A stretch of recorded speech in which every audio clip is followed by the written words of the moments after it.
Welcome back to part 3 of my Spectrum update. I'm going to cover a couple things that I kind of either forgot, either glazed over too quickly, or just flat out didn't do enough testing. We're going to start with the effulgent feathers that you actually get from the kindling, and the fact that they can be turned into bloodstone. I did mention that they were used for it, but I didn't really show or explain how. And this is very simply, you just throw it inside a liquid crystal. Honestly, but at this point, anything you can find anywhere in this mod pack, throw it in mud, liquid crystal, midnight solution, dragon rot. It all does something. At least most of it does anyway. Once you get the raw bloodstone, you will unlock 3 additional recipes. One for a weapon, one for a dragon's breath potion in the brewing station, in the fusion. No, yeah, in the potion shrine. I just had to check. Yes, the dragon's breath is brewed in the posting workstation. There's also a blood glass ampule, which is made in the pedestal. The fusion shrine will allow you to make a couple weapons, and it's otherwise used as a reagent. Now, to make bloodstone worthwhile, what you need to do is refine it. So that is a very red ink, as is with most minerals and spectrums that can be refined. In fact, almost everything in spectrum can be refined one way or another. Even the pure netherite scrap, which I was so excited about, turns out it's needed for weapons for the malachite stuff, and it is really good, just crazy good. Definitely worth your while. The bloodstone is refined with red ink, and you need one of 3 reagents, either raw copper, copper ingots, or pure copper. Now, this isn't also in the book, but I'm just using JEI because it's easier to get to at this point. These show the different levels of what's needed. So the raw copper has a higher acceleration to make it grow faster, but the ink consumption is really high, and it uses it at a pretty good rate.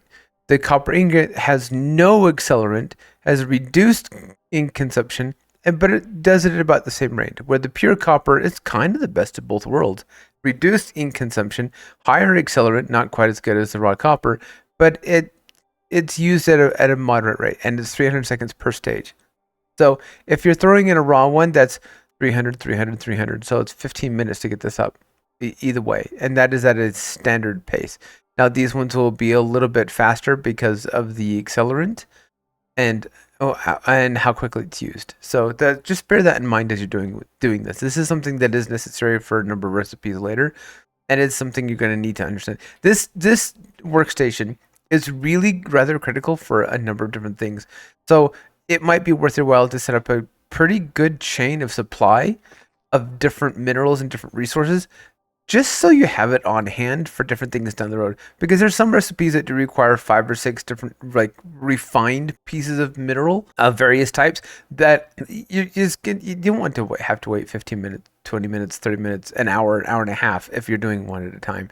So being able to do multiple at once is probably to your benefit. Something to note about the amalgam. The only way to unlock this recipe initially is to create pure alcohol or to find the amalgam in one of the preservation chambers. Now, pure alcohol is really interesting because you can only make pure alcohol out of alcohol that already has a high scaling and will go to 100%. The way alcohol in the game is managed is logarithmic, which means it'll take some alcohols a very, very, very long time to get to the point you can get pure alcohol out of it, and some of them will never get that high. There is a user on the Spectrum Discord by the name of Robot Giggle who made a spreadsheet that shows exactly what ingredients are needed for what brews and how long it takes and what the scaling is. It's extensive. There's also a secondary spreadsheet, I don't know if he made it or someone else did, that shows the logarithmic scaling of how things will progress into what variations and how long. They are both heavy math and complicated. I will link them in the description because I think it's very good knowledge, general knowledge for people to have. Next on our list of things to get caught up on is polished moonstone is a valid beacon block. So if you want to pull that ultimate gamer flex on your friends, well, now you know how. I used to use emerald, but this is prettier. One minor update for Dragonbone.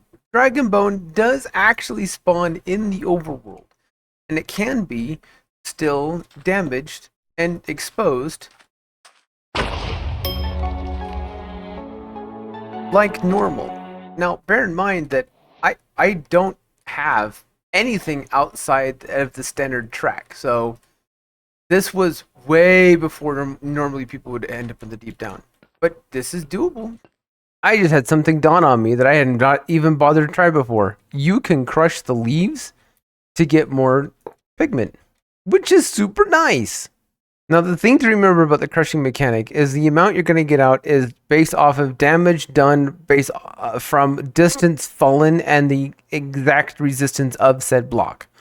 So, like amethyst cluster, amethyst powder, you're going to get a lot more because it's like 0.6, 0.7 per damage, and so you can get a total of 16. So the further an anvil drops, the more you're going to get out of it, that single rotation. But you can also drop an anvil, most anvils, from like build limit, and they break on impact. The bedrock ones won't. So you could ostensibly... Actually, how many can you get from build limit? Let's find out. It's time for science. Hey, look, my malachite is done growing.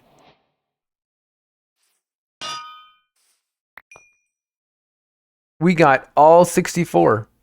So if an anvil falls far enough, you can get the entire stack in one shot.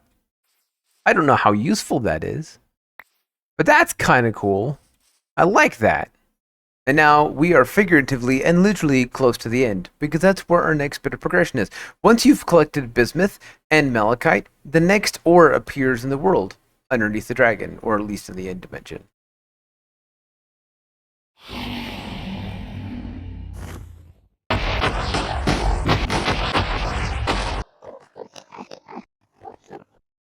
Well, that was anticlimactic. You've got this stuff. Now, Paltaeria is really interesting, because one little bit of it is not that big of a deal. However, you get enough of it, and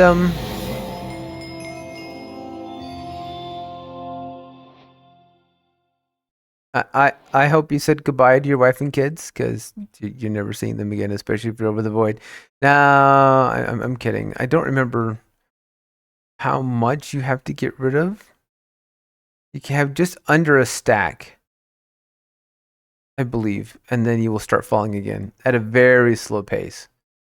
Now, again, most mods... I was testing. I did that on purpose. Yep. So most mods and mod packs have a backpack mod. Now, if you put all the Paltaeria in your backpack, it does not weigh you down. Same thing with the Stratine. It does not affect you because it's not technically on your body. It's in an inventory that is attached to your body. And the backpacks and different things like that don't actually affect your character. So big mod packs, not so much problem. If you're running a pack like I am, which is very minimal, it could be a very big problem. The Paltaeria can be crafted into a block, and for the sake of your sanity, please make sure you do this indoors, because it goes away pretty quickly if you do that. Something to note about the float block. It does exactly what it says. You can't really build with this easily, because it does go away. Now, that means you could place it underneath things, and it will float just fine. And you can use it as decoration that way, but it's got to be underneath something. Now, one of the many things you can do with the Paltaeria is you can put it in the pigment pedestal with Eyes of Ender and a Radiant Ender. And it gives you perturbed eyes. Now, let's go do something fun and put it in an end portal frame. All right, so here we are at an end portal frame. First things first, we're going to get rid of all this lava. And we're just...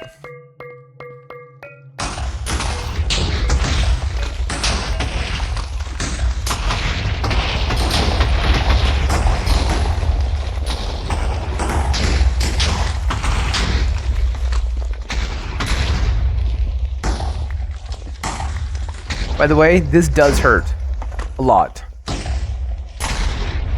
Each one's about a little less than a creeper hit. Okay, so now we have 12 cracked in portal frames. We're gonna go home. We're gonna come over here. We're gonna put a portal frame about... The placement for this one is a little bit weird. It wants to place below where you hit rather than where you actually are. The funny thing with this mod is every time I think I found a bug, about 95% of the time it's actually intentional game design. It's just something I have not quite figured out how it works yet. Now we're going to throw some eyes in here.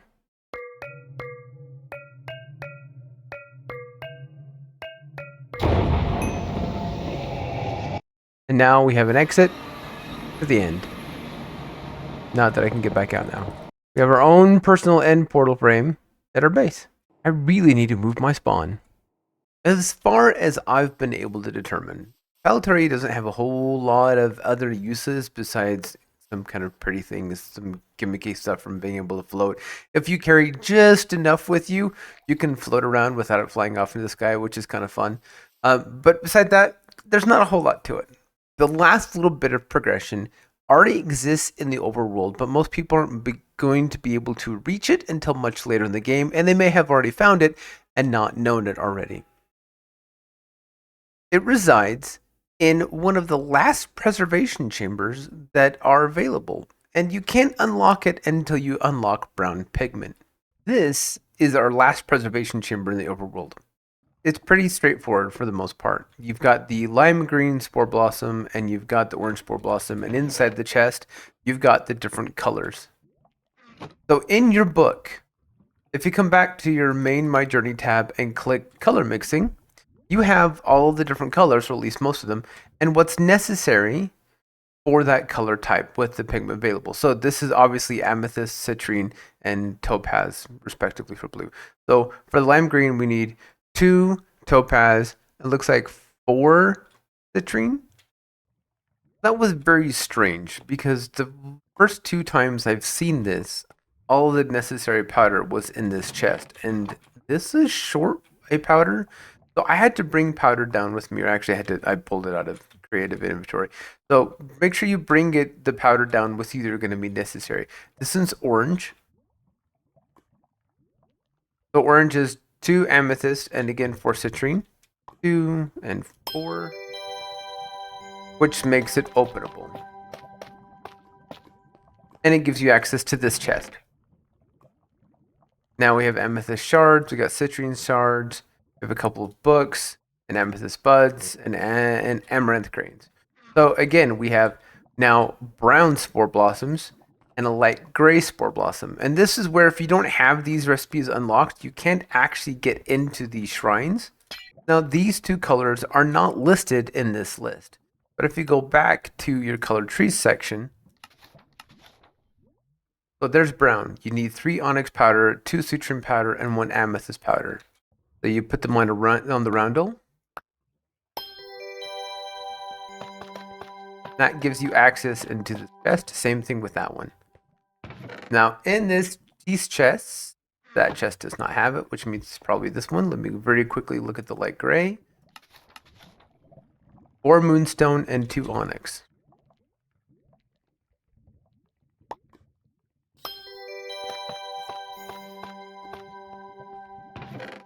There it is. That's what we're after, the mysterious locket.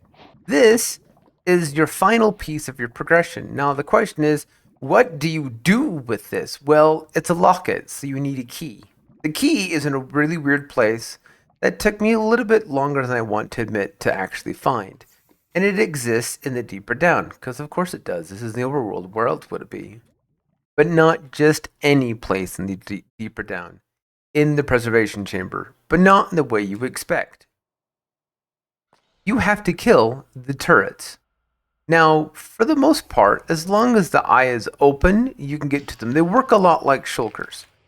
If it's closed, they become invulnerable. If it's open, you can do damage to them. And thankfully, for the most part, they usually stand open almost all the time. But it means you've got to be at a decent range in order to do any damage. And you can take them out with a bow pretty easily.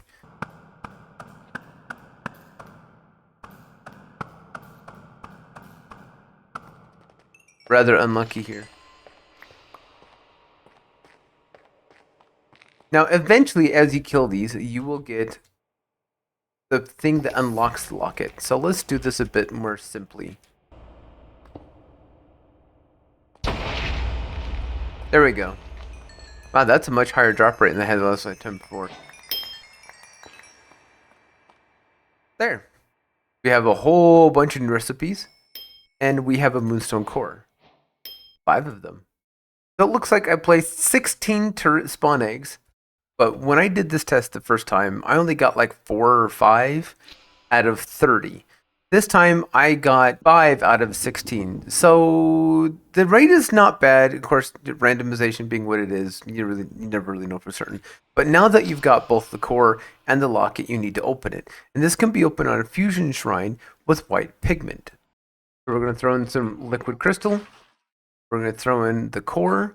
We're going to throw in the locket. And you only need 16 white pigment, but I'm putting the whole stack in there. There it is. That was fast. So now we have the completed locket.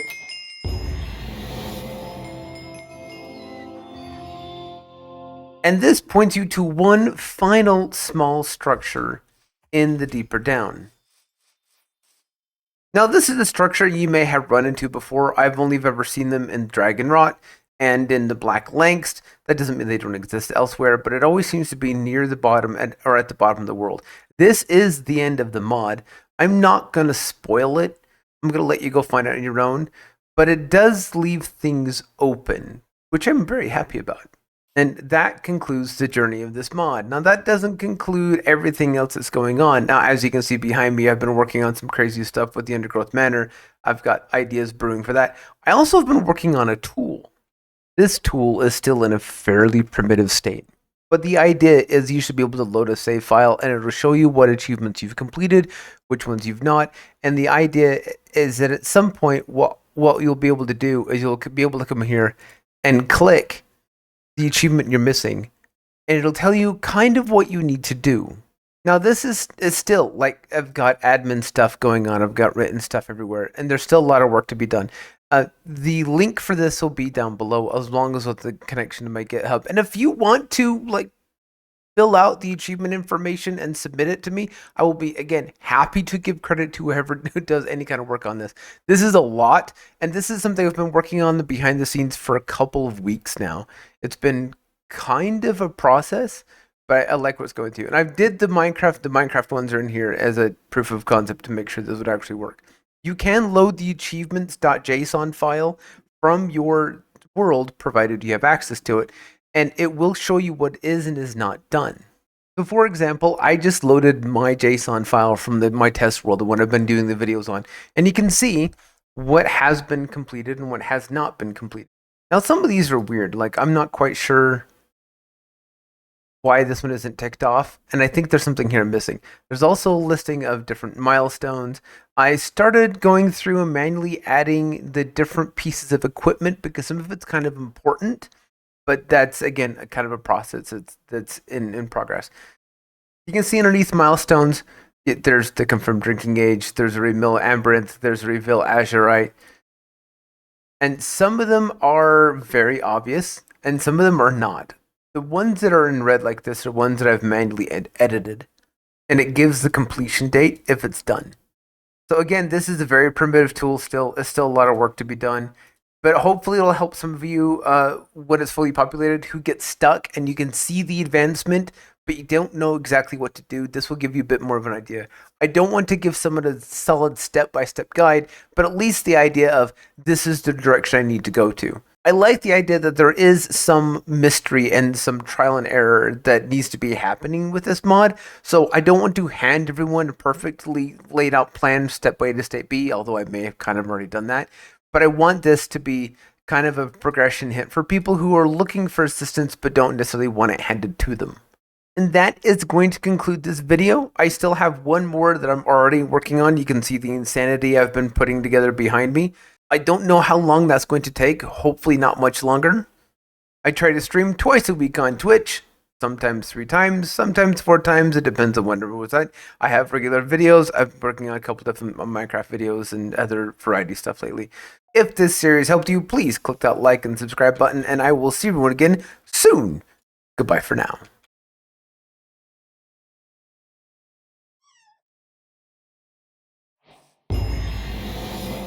Goodbye. Hope you find your dad. It's too funny.